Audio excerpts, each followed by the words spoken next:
Start करते हैं। पहला सवाल है व्हाट इज अ प्रोसेस, लेकिन चैप्टर का नाम क्या दे रखा है, business process management and IT. तो प्रोसेस भी समझना है या बोलूं बिजनेस प्रोसेस समझना है, उसके बाद मैनेजमेंट देखेंगे उसका, और फिर आईटी को इन्वॉल्व करेंगे। Correct, okay. तो बिजनेस प्रोसेस मैनेजमेंट समझने से पहले मुझे क्या समझना पड़ेगा, व्हाट इज अ प्रोसेस, ठीक है। And what is a process, या फिर फ्रॉम अ बिजनेस पर्सपेक्टिव, यहाँ पे कुछ लिखा है, from a business perspective a process is a coordinated and standardised flow of activities performed by people और machines which can traverse functional or departmental boundaries to achieve a business objective and creates value for internal or external customers। बिल्कुल समझ में नहीं आता, correct. Ultimately जो लिखा है वो तो समझ में नहीं आ रहा, चलो हम इसको क्लियर करते हैं, ठीक है। अच्छा, कल हम लोगों ने फंक्शनल डिपार्टमेंट और प्रोसेस ऑर्गेनाइजेशन में कुछ डिफरेंसेस तो देखे थे, ठीक है, और उससे हमको कुछ क्लैरिटी भी हुई थी कि कौन सा कहाँ पे बेहतर है और क्या यूज करना चाहिए। Perfect, okay. मैं ऐसा बोलता हूँ कि मान लो मुझे मेरे इंस्टीट्यूट में से 100 एयर कंडीशनर्स लगवाने, ठीक है, बहुत बड़े इंस्टीट्यूट में 100 एयर कंडीशनर्स लगवाने। अब इसके लिए एक प्रोसेस तो फॉलो होगा मेरे इंस्टीट्यूट में। तो मेरे इंस्टीट्यूट में क्या प्रोसेस फॉलो होगा, सबसे पहले कोई ना कोई मुझे रिक्वायरमेंट देगा, मतलब किसी को तो नीड्स होगी ना, कोई तो आके बोलेगा, कोई एडमिनिस्ट्रेटर आके बोलेगा कि सर हमको ना 100 एसी की जरूरत है, मतलब somebody has to come to me and has to give a requirement that they need what 100 air conditioners, ठीक है। thereafter क्या होगा, मैं इस रिक्वायरमेंट के हिसाब से एक रिक्वेस्ट लिख दूंगा, रिक्वेस्ट फॉर प्रपोजल, ठीक है, एग्जाम्पल चल रहा है, ठीक है। So what will do next, will be taking up what a request for proposal, मतलब मैं इनवाइट करूंगा बाहर से जो लोग भी एसी बेचते हैं, ठीक है, those whoever are selling ACs, मैं उनको इनवाइट कर रहा हूँ क्या, कि मुझे आके बताओ कि आप मुझे 100 कंडीशनर्स, एयर कंडीशनर्स में कैसे रेट पे दोगे, कौन सी क्वालिटी के दोगे, और उसके साथ में कॉन्ट्रैक्ट क्या रहेगा, मतलब मेंटेनेंस भी दोगे कि नहीं दोगे, ये सारी चीजें, ठीक है। फिर मुझे क्या होंगे, मुझे प्रपोजल्स आना स्टार्ट हो जाएंगे, यस, करेक्ट। और हो सकता है उसके बाद मैं क्या करूँ, इवैल्यूएशन, राइट, ओके। फिर इवैल्यूएशन करने के बाद हो सकता है मैं एक पर्टिकुलर वेंडर को क्या कर लूं, सिलेक्शन करूंगा, तो वो मेरे लिए क्या करेगा, मुझे मटेरियल की रिसिप्ट्स देगा, गुड्स रिसीव करूंगा मैं, ठीक है, और उसके बाद क्या होगा, payment, right, okay. So in this case यहां पे क्या हो रहा है, there is step number 1, there is step number 2, ठीक है, and this is moving on like this, step number 3, 4, 5, 6 and 7।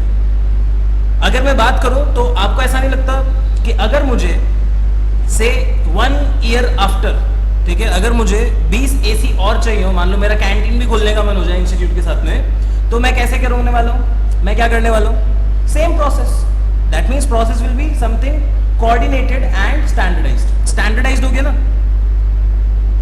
अगर 20 एसी मुझे बाद में ऑर्डर करना है तो वापस से मैं क्या करने वाला हूँ, सेम प्रोसेस को फॉलो करने वाला हूँ, that means process is what, standardised. Clear हो गया ना, फिर से यही चीज होगी, फिर से रिक्वायरमेंट लिखूंगा, फिर से रिक्वेस्ट और प्रपोजल आएगा, फिर से प्रपोजल मिलेगा, ठीक है, इवैल्यूएशन होगा, सिलेक्शन होगा, रिसिप्ट होगा, पेमेंट होगा, ठीक है। अच्छा, तो कोऑर्डिनेटेड कैसे, क्या ये स्टेप कल को मेरा मन करा यहां से स्टार्ट कर दूं, तो ऐसे थोड़ी हो सकता है, कल को मेरा मन करा यहां से स्टार्ट कर दूं, फिर 5 के बाद 1 कर दूं, 5 के बाद सीधा 1, फिर उसके बाद 5 के बाद 1 हो गया, फिर मन करा 7 कर देते, नहीं, ऐसा नहीं होगा ना।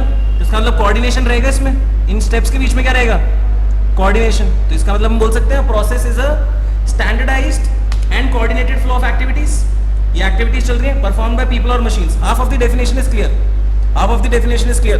देखना एक बार फिर से, from a business perspective a process is a coordinated and standardised flow of activities perform by people और मशीन्स, ओके। और अगर आगे बात करते हैं, देखना, अच्छा, प्रोसेस से और क्या क्या हो रहा है, ठीक है। अच्छा, रिक्वायरमेंट का जो एनालिसिस है, रिक्वायरमेंट का जो एनालिसिस है वो हो सकता है मेरे एडमिनिस्ट्रेटिव स्टाफ से, करेक्ट। अच्छा, रिक्वेस्ट फॉर प्रपोजल है, वो हो सकता है कौन भेजे, मैनेजमेंट, ठीक है। प्रपोजल जो है वो कहां से आएगा, वेंडर्स। इवैल्यूएशन कौन करेंगे, अब इवैल्यूएशन 2 लोग करेंगे, टेक्निकल एक्सपर्ट भी करेगा। टेक्निकल एक्सपर्ट क्यों एवेल्युएट करेगा? उसको चेक करना पड़ेगा ना कि एसी का विंड फ्लो कितना है, कितना एसी चाहिएगा, क्या इस हिसाब से दो अगर ऑफर्स को कंपेयर कर रहे हो और एक महंगा है लेकिन हो सकता है एक का एसी बेहतर हो, तो वो उसको स्पेसिफिकेशन, टेक्निकल स्पेसिफिकेशन चेक करनी पड़ेंगी। तो एक टेक्निकल एक्सपर्ट भी होगा, तो एक फाइनेंस एक्सपर्ट भी होगा, क्योंकि फाइनेंशियली कौन सा अच्छा रहेगा वो भी चेक करना पड़ेगा ना।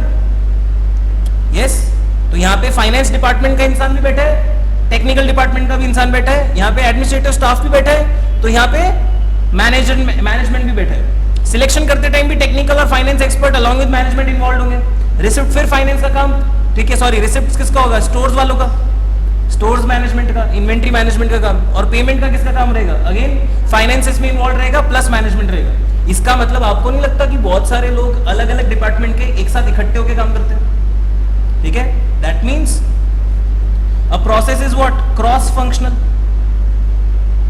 A process is what?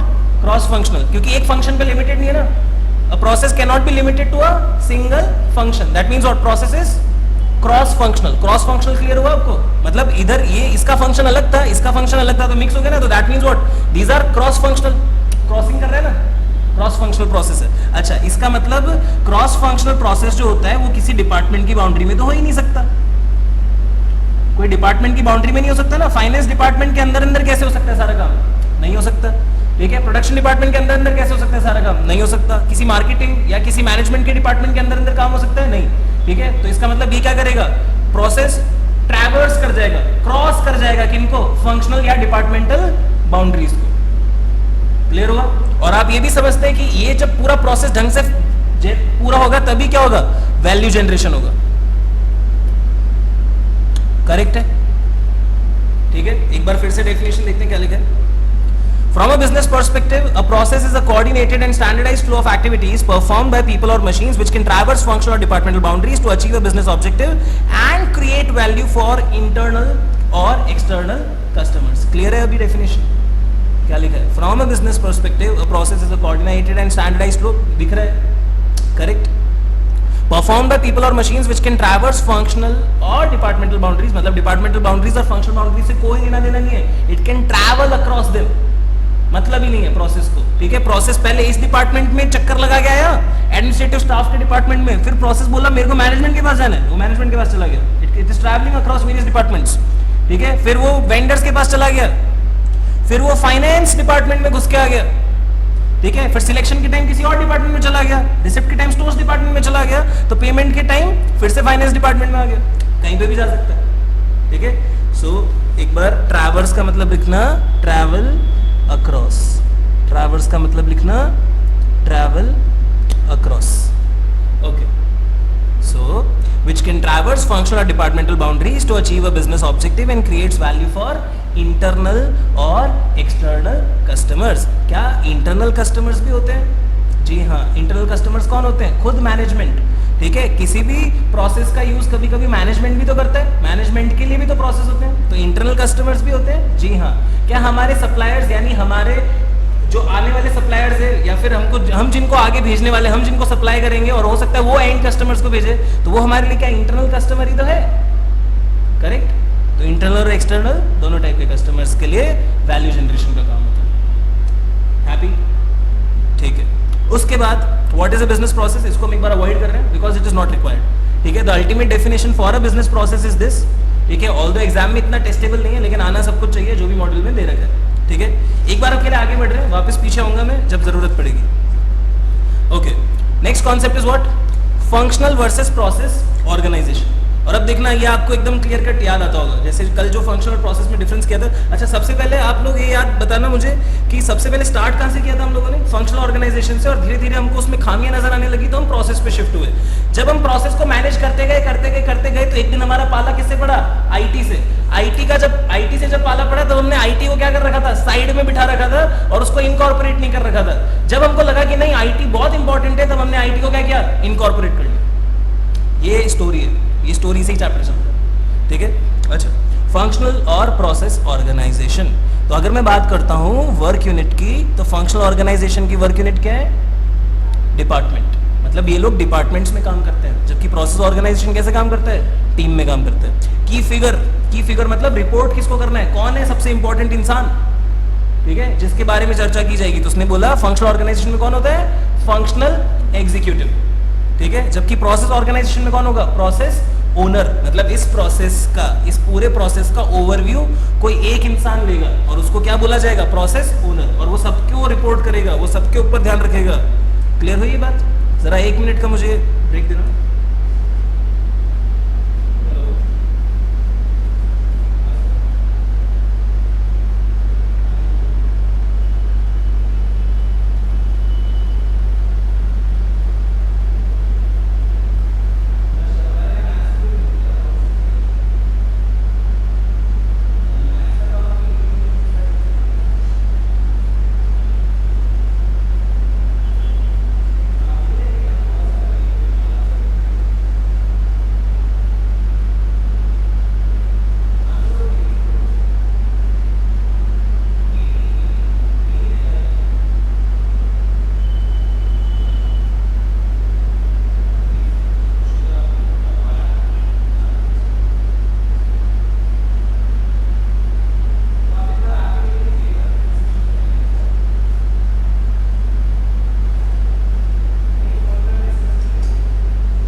Okay, सो ये क्लियर हुआ? अच्छा, उसके बाद बेनिफिट्स की बात करते थे फंक्शनल ऑर्गेनाइजेशन की। तो एक ही डिपार्टमेंट में एक ही इंसान एक ही तरह का काम करते करते उसका फंक्शनल एक्सीलेंस तो हो ही जाएगा। करेक्ट बात है। Easier to implement work balancing because workers have similar skills. एक डिपार्टमेंट में एक ही जैसे वर्कर होते हैं। तो मेरे को पता है कि फाइनेंस में जब हम लोग काम कर रहे हैं तो अगर मेरा काम कुछ नहीं हो रहा है तो मेरे को डेलीगेट करना है तो मैं किसी को भी कर सकता हूँ। करेक्ट। एंड थर्ड क्या लिखा है, clear management direction on how work should be perform. ठीक है, मैनेजमेंट डायरेक्शन एकदम क्लियर है कि किसके बाद क्या करना है, एकदम क्लियर है। ठीक है, अच्छा, लेकिन प्रॉब्लम क्या होती है? प्रॉब्लम अगर हम देखें तो प्रॉब्लम ये होती है कि अगर दो डिपार्टमेंट को देखा जाए तो दो डिपार्टमेंट में कोई क्लियर डायरेक्शन नहीं है। मतलब एक डिपार्टमेंट कुछ और कर रहा है तो दूसरा डिपार्टमेंट कुछ और ही कर रहा है। अच्छा, यहाँ पे वीकनेस भी एक बार इसके साथ में देखेंगे तब हमको क्लियर होगा better. Barrier to communication between different function, मतलब मार्केटिंग का फंक्शन और प्रोडक्शन का फंक्शन, जैसे कल मैंने आपको बताया था डायग्राम में दिखा के, ठीक है, उसके बीच में प्रॉब्लम जरूर क्रिएट होगी। ठीक है, poor handover between functions that affects customer service. कल भी हम लोगों ने ऐसा देखा था कि अल्टीमेटली सब कुछ, जब मार्केटिंग डिपार्टमेंट और प्रोडक्शन डिपार्टमेंट के अंदर कोऑर्डिनेशन नहीं था तो एंड में परेशान कौन होता है? कस्टमर होता है। ठीक है, तो कस्टमर सर्विस, ठीक है, याद आ रहा है आपको जो हमने कल डिस्कशन किया था? यस, ये रही कुछ चर्चा। ठीक है, हम लोगों ने बोला था ऐसा कि यहां से अगर मेरे, ये देखो ना, ये भी गलत हो गया ना, वेटर वाला प्रोसेस भी, तो भी क्या हो गया? कस्टमर का मूड ऑफ हो गया। यहाँ पे देखो लेज वाला जो मैंने बोला था, उसमें बोला था कि लेज अगर पुराना आ गया तो भी कस्टमर सेटिस्फेक्शन कम हो रहा है ना, बट उसका रिजल्ट क्या था? इन तीनों का कभी आपस में मिल ना पाना। यही थी ना, पुअर हैंडओवर है ना, मतलब ये जब अपना काम करके इनको हैंडओवर कर रहा है तो अच्छा नहीं कर रहा, ये जब कर रहे हैं तो ये भी अच्छा नहीं करके दे रहे, क्योंकि अपने अपने को अच्छा कर रहे, पूरा नहीं देख रहे। तो पुअर हैंडओवर होगा या नहीं होगा? Yes, okay. Lack of end to end focus to optimise organisational performance. End to end focus मतलब स्टार्टिंग से लेके एंड तक ध्यान रहता है क्या? नहीं, सब अपने अपने प्रोसेस में देखते हैं। ठीक है, एंड तक, स्टार्टिंग से लेकर एंड तक अगर एक ही नजर से देखो, अगर एक ही नजर से देखो तो सही काम करोगे ना। यस, ठीक है, lack of end to end focus to optimise organisational performance. अच्छा, अब हम चलते हैं प्रोसेस पे। ठीक है, अब हम चलते हैं प्रोसेस। प्रोसेस के फायदे क्या हैं? Responsive to market requirement, of course, जैसा कस्टमर चाहता है उसके हिसाब से तो काम करते हैं। प्रोसेस किसके हिसाब से बनाया गया है? कस्टमर को ध्यान में रखते हुए। Improved communication and collaboration between different functional task. जैसे ही प्रोसेस में आया, मेरे को ये काम करना क्या हो गया? आसान, क्योंकि एक प्रोसेस मैनेजर सब पे नजर रखता है और वो बोलता है कि ऐसे ऐसे करेंगे, क्योंकि वो एक्टिविटीज पे ध्यान दे रहे हैं, फंक्शन पे नहीं। क्लियर है? अच्छा, और उसके बाद क्या लिखा है इसमें? Performance measurements aligned with process goals. मतलब यहाँ पे देखो ना, अब यहाँ पे अगर इस फंक्शनल मैनेजर को बोला जाए, ठीक है, जो कि क्या हैंडल कर रहा है? प्रोडक्शन, तो प्रोडक्शन वाले फंक्शनल मैनेजर को बोला जाए कि तुम्हारा गोल क्या है, तो ये तो बोलेगा सबसे सस्ता बनाना, बोले सबसे सस्ता तो मैंने बना दिया सर, 10,000 यूनिट्स बनाए इसलिए सबसे सस्ता बना सर, और क्या चाहिए, आपका गोल यही तो होना चाहिए। ये बोल रहा है कि सर आप तो, मैं तो जितनी मेहनत कर सकता था उसके हिसाब से मैं तो 5,000 यूनिट्स की डिमांड थी, 6,000 यूनिट्स बेच के आ गया कि मुझे भी बोनस दो। लेकिन एक्चुअल में इससे ऑर्गेनाइजेशन को कुछ फायदा हुआ है क्या? नहीं। तो जब आप प्रोसेस ऑर्गेनाइजेशन में जाओगे तो आपका जो रेम्यूनरेशन होगा, जो बोनस वगैरह होंगे, जो इंसेंटिव्स होंगे, वो भी किससे लिंक हो जाएंगे? पूरे प्रोसेस के ऊपर। चाहे अब 6,000 ही बेचे लोग तो भी इनको बोनस मिल जाएगा, ठीक है। चाहे इसने 6,000 ही बनाए, क्यों? क्योंकि इसने समझा कि 4,000 बनेंगे एक्स्ट्रा तो वो वेस्ट होंगे और वो कहीं ना कहीं कस्टमर सेटिस्फैक्शन को खराब करेंगे, ठीक है। तो प्रोसेस गोल्स के हिसाब से क्या मिलेगा? रेम्यूनरेशन, बोनस वगैरह वगैरह, ठीक है। तो परफॉर्मेंस मेजरमेंट कैसे होगा? With process goals. क्लियर है ये भी? अच्छा, यहां पे देखना वीकनेस क्या है। वीकनेस ये है ड्यूप्लीकेशन ऑफ फंक्शनल एक्सपर्टीज। हाँ, जो फंक्शन वाला काम कर रहा था वो उसको बार बार एक्टिविटी में आगे भी करना पड़ रहा है, क्योंकि फंक्शनल स्ट्रक्चर खत्म तो नहीं हो सकता। तो फंक्शन वाला जब भी आएगा डुप्लीकेट करेगा ना अपना वर्क, टीम में जब भी आएगा वापस करके जाएगा वही काम जो वहां अलग से करता था, तो 2 बार करेगा तो ओवरलैपिंग होगी बार बार, ठीक है। तो ये किसने सॉल्व कर दिया? बीपीए ने। एक्चुअल में आगे जाके जब ऑटोमेशन हुआ तो रिपीटेशन का तो मतलब ही नहीं रहा ना। मैं बोल रहा भी हूं साथ के साथ कि ये दोनों प्रॉब्लम, दूसरी प्रॉब्लम देखना क्या है? Inconsistency of functional performance between processes, increased operational complexity, ठीक है। क्या लिखा है?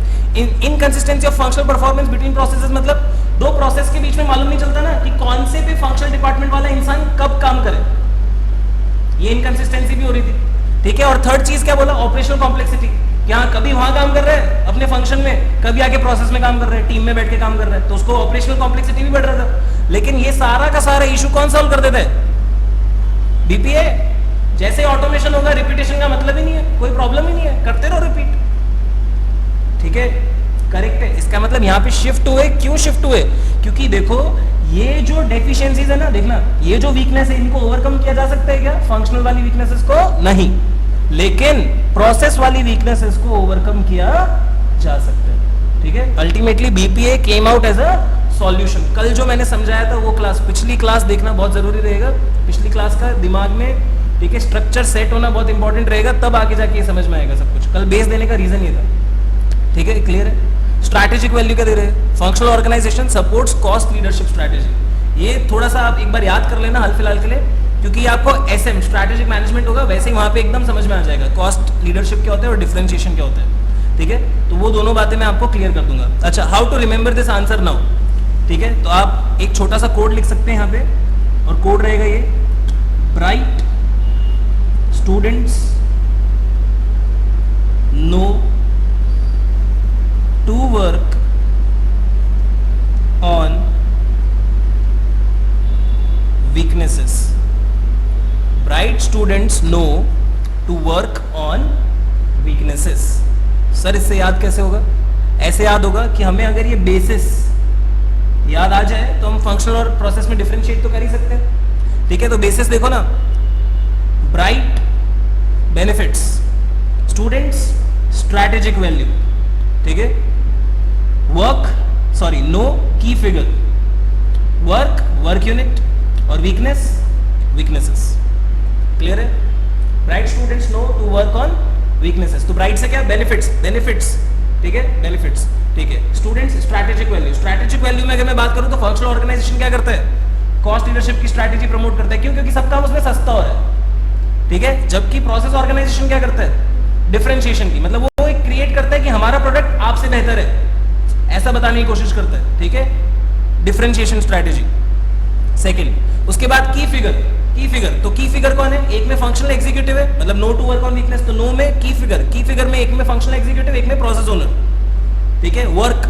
वर्क यूनिट, डिपार्टमेंट और टीम, ठीक है। और वीकनेसेस क्लियर है ही सारे, ठीक है, क्लियर हो गया। This is functional versus process. तो हम फंक्शनल को छोड़ के कहां पे पहुंचे? प्रोसेस पे पहुंचे, ठीक है। क्यों पहुंचे वो भी आपको क्लियर है एकदम, क्योंकि इसके वीकनेसेस ओवरकम नहीं हो सकते थे, और ये वीकनेस बहुत मुश्किल वीकनेस है, ठीक है। इसके खराब होने की वजह से सीधे सीधे क्या नुकसान होता है? कस्टमर सर्विस का, और ये नुकसान नहीं झेल सकते। क्लियर? ओके। उसके बाद बिजनेस प्रोसेस फ्लो, ठीक है। बिजनेस प्रोसेस की फिर से डेफिनेशन दे रखी है, इसको हम अवॉइड कर रहे हैं, ठीक है। मतलब मैं जितना जितना मार्क करा रहा हूं उतना इंपॉर्टेंट रहेगा। आगे जाके इसने कुछ साइकिल्स दे रखी है, ठीक है, आप देखेंगे अगर तो यहाँ पे लिखा हुआ है एग्जाम्पल्स ऑफ की business processes pertaining to accounting, sales and purchase are explained below.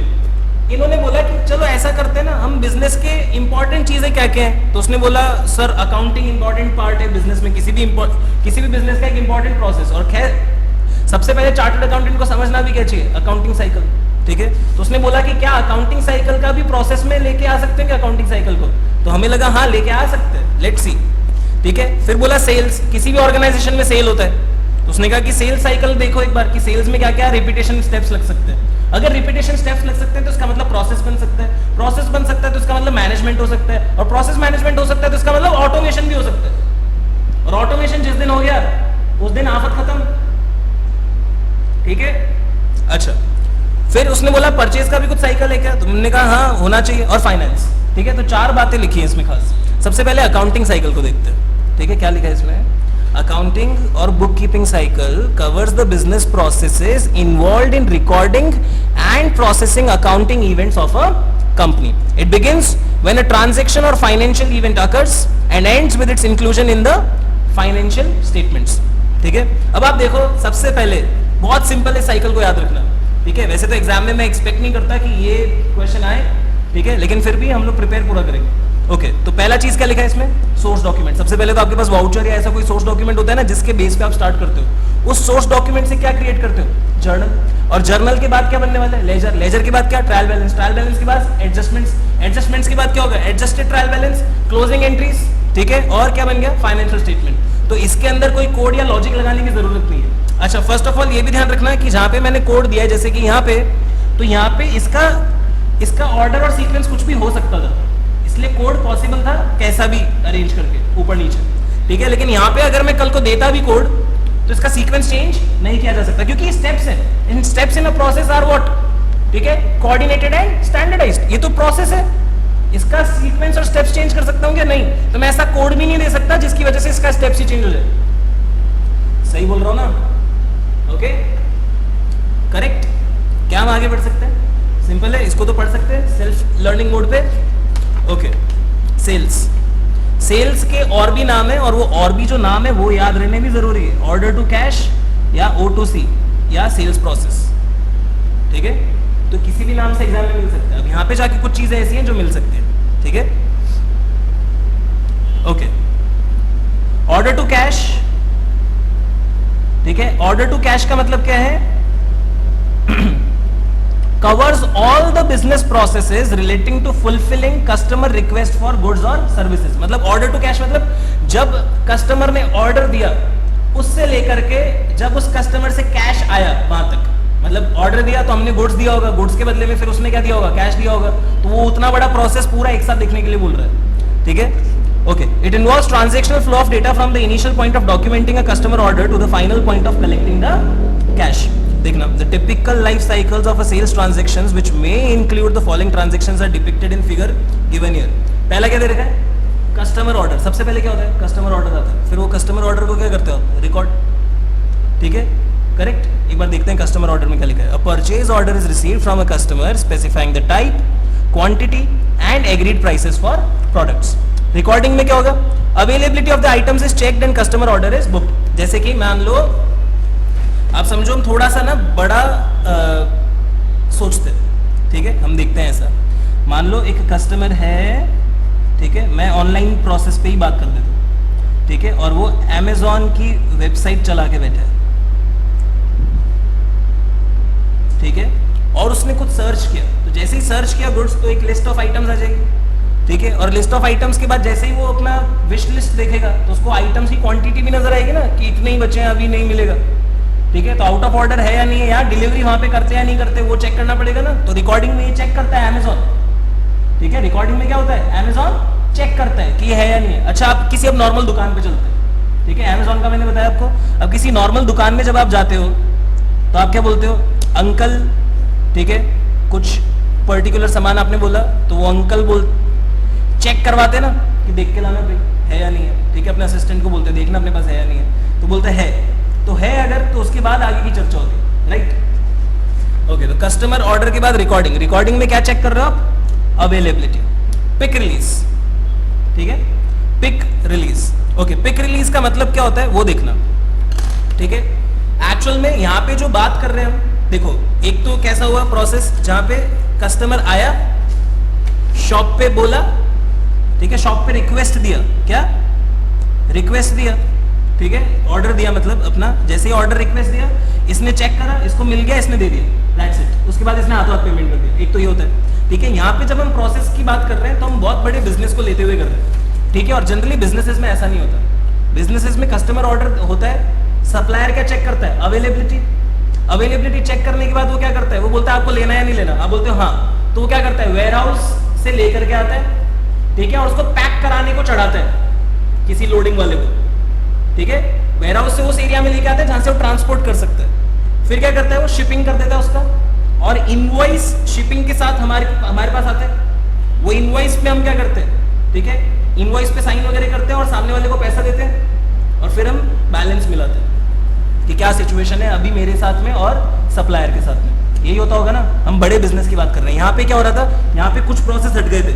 जैसे यहाँ पे देखो ना, यहाँ पे पिक रिलीज के बाद शिपिंग करने की जरूरत है क्या, नहीं, अपने गोदाम में से निकाल के लाया, लो यार साहब लेके जाओ, ठीक है, शिपिंग की कोई जरूरत नहीं है, ठीक है। इनवॉइस जनरेट कभी कभी करो, कभी कभी नहीं भी करते, राइट। रिसिप्ट की बात हो गई, और हो सकता है रिकंसिलिएशन की जरूरत ही ना हो। क्यों जरूरत ना हो, क्योंकि हम हो सकता है कैश ओनली वर्क करते हो, क्योंकि छोटे मोटे ट्रांजेक्शन है ना। यहाँ पे बात किसकी हो रही है, बड़े बिजनेसेस की, ओके, सही बात है। तो ऑर्डर टू कैश, क्लियर है साइकिल। अच्छा, इसको याद करने का तरीका है, देखना, अब क्योंकि आप जानते हो कि मैं इसको चेंज तो नहीं कर सकता इसका ऑर्डर, आप लिखना cancel registration please sir, cancel registration please sir, और आर के नीचे ना 2 अंडरलाइन कर देना, मतलब आर इज यूज्ड 2 टाइम्स, ठीक है, ओके। देखना प्लीज, इसको चेक करना, इसमें क्या लिखा है, cancel. Cancel means what, customer order, C for customer order, registration means what, recording, P pick release, ठीक है, shipping, invoice, receipt and reconciliation. रह जाएगा याद, okay, cancel registration please sir. तो अभी आपको हमने 2 प्रोसेस देखे, मतलब ये लोग अभी जस्टिफाई करने की कोशिश कर रहे हैं कि देखो आजकल बिजनेस पूरा प्रोसेस पे आप लगा सकते हो, आपका अकाउंटिंग आप प्रोसेस मैनेजमेंट से कर सकते हो, ठीक है, और आपका सेल्स भी आप प्रोसेस मैनेजमेंट से कर सकते हो। कुछ साइकिल्स देके आपको ये प्रूव करना चाह रहे हैं कि देखो ना स्टेप्स ही तो है, और ये स्टेप्स ऐसे ही तो फॉलो होंगे हर बार जब भी होंगे, यस होंगे, करेक्ट। तो उसने कहा कि देखो ना सब जगह प्रोसेस, अब जब वो बता रहे कि प्रोसेस है तो वो बोलेगा हाँ प्रोसेस मैनेजमेंट स्टार्ट करो, और जैसे ही लोग प्रोसेस मैनेजमेंट स्टार्ट करने लगेंगे और आईटी को जानेंगे तो वो आईटी को भी यूज करके ऑटोमेशन लेकर के आएंगे, करेक्ट। तो अमेज़न क्या करता है, ऑटोमेशन। ऑर्डर जैसे ही कस्टमर लिखता है रिकॉर्ड अपने आप होता है, ठीक है, ये पिक रिलीज वगैरह चेक अपने आप होता है, सारा कंप्यूटर सिस्टम मैनेज करता है, और फिर उसके बाद अपने आप इंक्वायरीज चले जाते हैं जिसको भी जाना होता है। मतलब वहां पे कोई मैनमेड इंसान आके डिसाइड नहीं करता कि मेरे को ये काम करना है कि नहीं करना, ठीक है, ऐसा नहीं होता। अवेलेबल है तो अपने आप होगा सब काम, ठीक है, ओके, अपना आप ऑर्डर चला जाएगा, तो वो जो भी शिपमेंट वाले होंगे वो फिर वो शिप करवाने में लग जाएंगे, ठीक है। So it is an automated process, correct.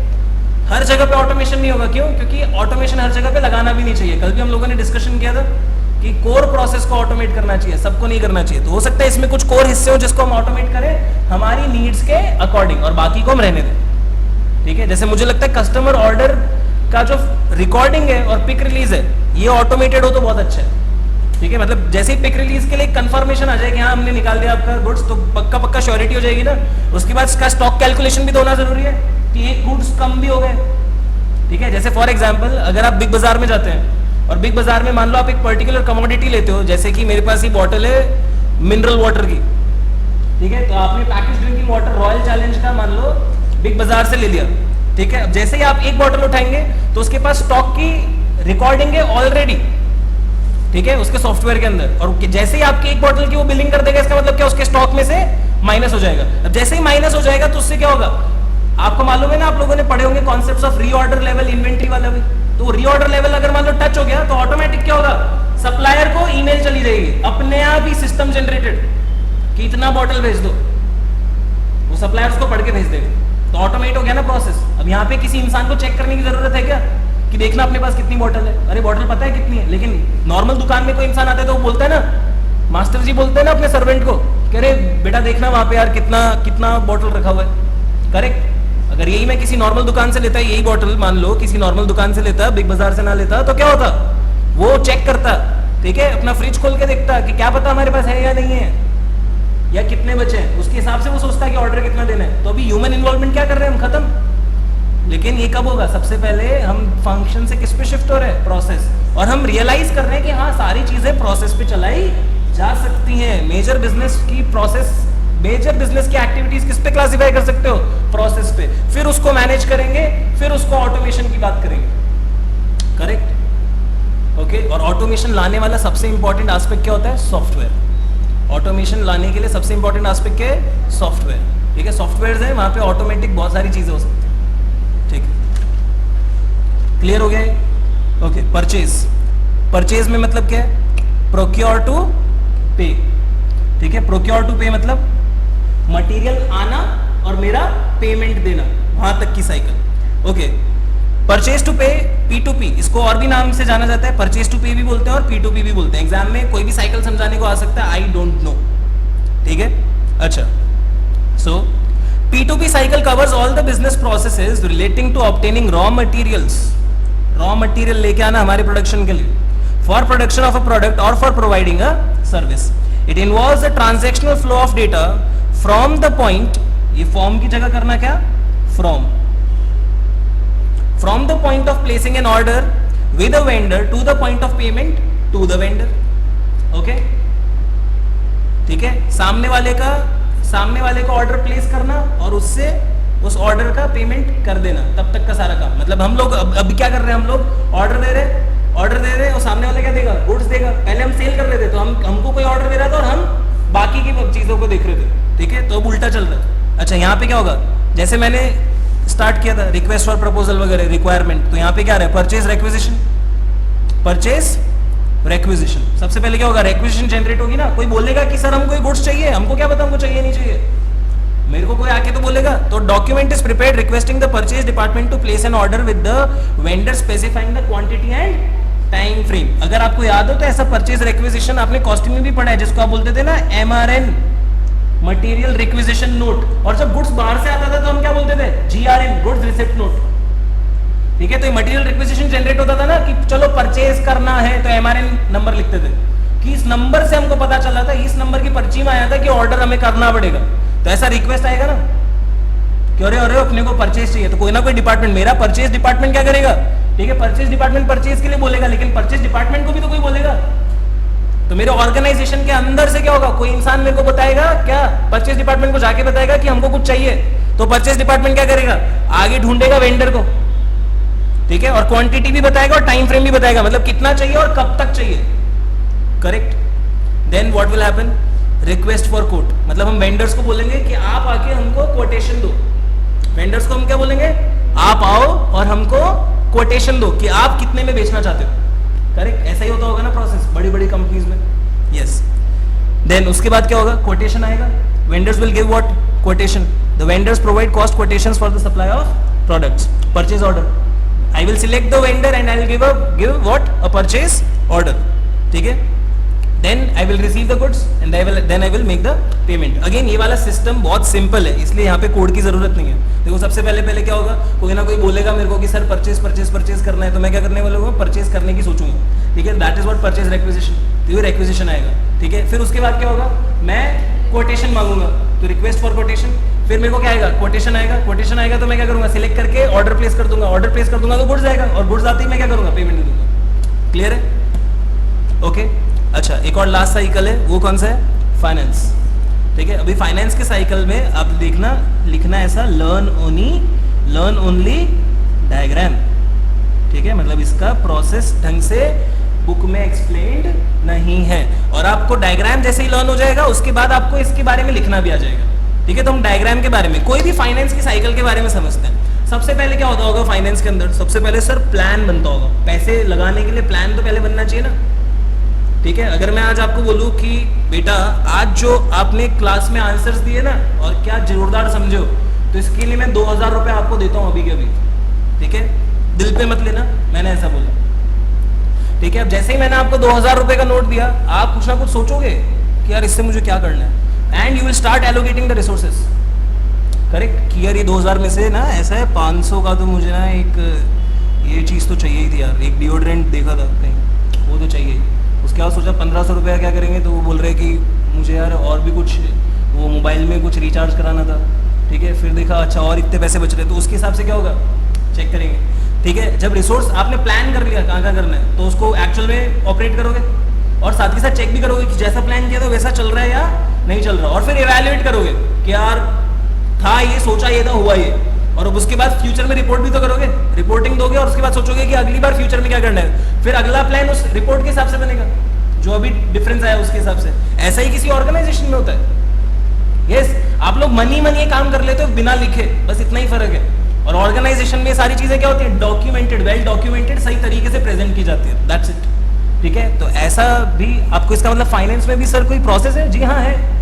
इसका मतलब क्या सर, फाइनेंस के काम में भी मैनेजमेंट हो सकता है, हाँ हो सकता है। क्या फाइनेंस के काम में भी ऑटोमेशन आ सकती है, जी हाँ कुछ हद तक आ सकती है, ठीक है, जहां जहां भी हमें लगेगा रिक्वायरमेंट है। इसका मतलब सर अकाउंटिंग में भी ऑटोमेशन आ सकता है, सेल्स में भी ऑटोमेशन आ सकता है, परचेज में भी ऑटोमेशन आ सकता है, फाइनेंस में भी ऑटोमेशन आ सकता है, तो ना जाने कितनी कितनी चीजों में ऑटोमेशन आ सकता है, ठीक है। इसका मतलब सर बिजनेस के अंदर, ठीक है, बिजनेस प्रोसेस पे ज्यादा अच्छा काम हो सकता है rather than function, correct. This logic is clear. कल का जो क्लास था ना वो बेसिकली इसी को बिल्डअप कर रहा था, ठीक है। अल्टीमेटली ये डिस्कशन क्लियर ही नहीं होता, ये साइकिल क्यों दे रखे, बस रटने इसलिए दे रखे, ठीक है।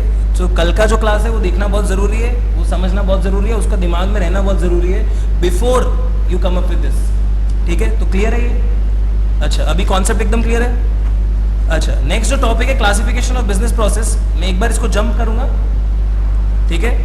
एक बार हम इसको जंप करेंगे और मैं इस पे आऊंगा वापस, ठीक है। क्लासिफिकेशन ऑफ बिजनेस प्रोसेस पे हम बीपीएम पे थोड़ी बहुत चर्चा करते हैं, ठीक है, बीपीएम पे। ओके, तो जैसे हमें पता चला, देखना अभी हमारी सिचुएशन क्या चल रही है, we started with functional,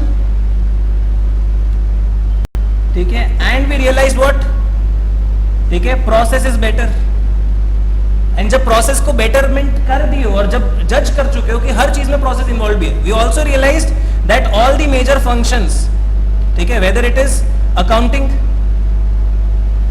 weather it is sales यानी ऑर्डर टू कैश O2C, ठीक है, वेदर इट इज परचेज और फाइनेंस, ठीक है, every important process, sorry every important task of business can be classified into process and considering the benefits जो process में थे already, उससे हमको ये भी क्लियर है कि फंक्शनल से तो बेटर है, तो क्यों ना फिर प्रोसेस मैनेजमेंट किया जाए, सवाल यही है। और ये जो प्रोसेस है कौन सा प्रोसेस है, बिजनेस प्रोसेस, क्योंकि हम तो बिजनेस के पर्सपेक्टिव से ही पढ़ेंगे ना सब्जेक्ट को, हम क्यों फालतू की बातें पढ़े, कोई भी प्रोसेस थोड़ी पढ़ेंगे, सही बात है ना। मेरे बिजनेस में मैं पढ़ाने के प्रोसेस के बारे में, फीस कलेक्शन के प्रोसेस के बारे में चर्चा करूंगा, ठीक है। मैं ये क्यों चर्चा करूंगा कि जूते कैसे पॉलिश होते हैं, अनलेस एंड अनटिल वो मेरा सब्जेक्ट ना हो, क्यों चर्चा करूंगा, नहीं करूंगा ना, यस।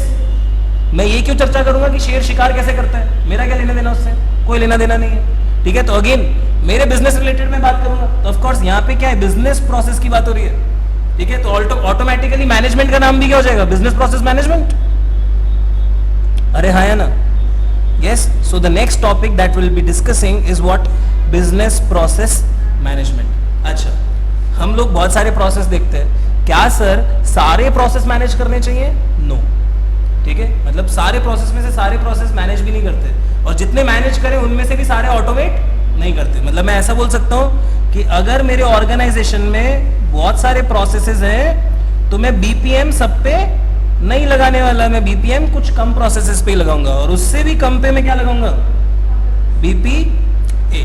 क्लियर है आपको, जो डिफरेंस जो क्लियर नहीं था बच्चों वो क्लियर है, ठीक है। जो भी प्रॉब्लम आ रही थी कि बीपीए बीपीएम क्या है, BPR is a different thing, BPR is what, implementation of BPM, ठीक है। एक इंप्लीमेंटेशन टेक्निक है बीपीएम लगाने की, ठीक है, वो अलग चीज है। तो इंप्लीमेंटेशन की तो और भी टेक्निक्स है, तो बीपीएम लगाने के बहुत सारे टेक्निक है, बहुत सारे मेथोडोलॉजीज है, वो मेथोडोलॉजी में से एक बीपीआर भी है, ठीक है। तो उसकी चर्चा अब आने वाले सेक्शन में होगी जैसे ही बीपीएम खत्म होगा।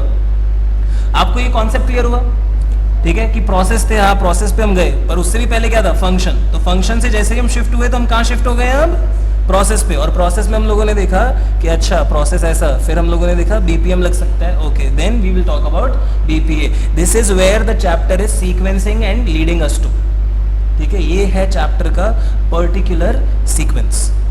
क्लियर हुई ये बात? अच्छा, बीपीएम क्या होगा इसका मतलब? इसका मतलब सर बीपीएम कुछ ऐसा होगा जो क्या करता होगा, एसेंशियल बिजनेस प्रोसेसेस को मैनेज करता होगा। करेक्ट? एसेंशियल क्यों वर्ड यूज किया?